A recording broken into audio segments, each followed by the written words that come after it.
Atlantis બિલ્ડિંગમાં આગ લાગવાનો મામલો એફએસએલની ટીમ શોધશે આગ લાગવા પાછળનું કારણ। જી હા, જે જરૂરી પણ છે કેમ કે છઠ્ઠા માળે પેસેજમાં આગની ઘટના લાગી હોવાનું પ્રાથમિક તારણ છે।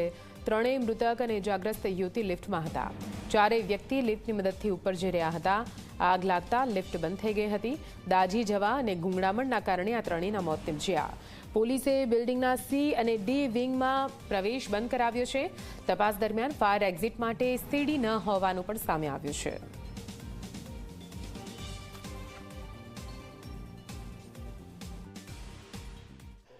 એટલાન્ટિસ બિલ્ડિંગમાં આગની ઘટના બની અને આ આગની ઘટનાની અંદર ત્રણ વ્યક્તિઓના મોત છે તે નિપજ્યા છે। આ મોત પાછળ જવાબદાર કોણ તેને લઈને અનેક સવાલો છે તે ઉઠી રહ્યા છે। રાજકોટ મહાનગરપાલિકા ફાયર સેફટીના દાવાઓ કરી રહી છે, પરંતુ ક્યાંક ફાયર સેફટી કઈ રીતની હતી તે આપણે G24 કલાકના માધ્યમથી બતાવવાનો પ્રયાસ કરીશું।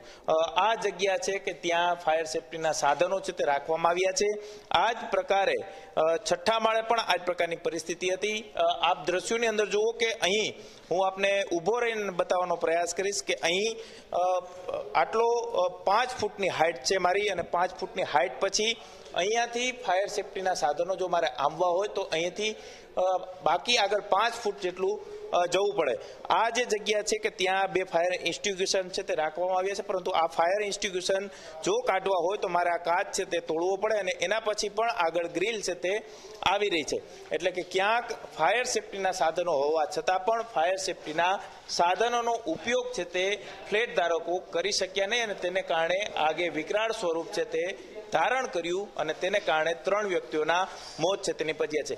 આ જે ત્રણ વ્યક્તિઓના મોત નિપજ્યા છે તેની અંદર ત્રણે ત્રણ ડિલિવરી બોય હોવાનું સામે આવ્યું છે। તેની અંદર બે ડિલિવરી બોય અને એક તેની સાથે આવેલો તેનો પિતરાઈ ભાઈ હતો તે આ આગને કારણે મોતને ભેટ્યો છે। હવે આ જે ઘટના બની તેની પાછળ જવાબદાર કોણ તેને લઈ અને અનેક સવાલો છે તે ઉઠી રહ્યા છે। એટલું જ નહીં, સાથે સાથે આ પ્રકારના એલિવેશન છે તે કરવામાં આવ્યા છે। આ એલિવેશનને કારણે આગ પર કાબુ મેળવવો ખૂબ જ મુશ્કેલ ફાયર બ્રિગેડની ટીમને પણ પડ્યો હતો।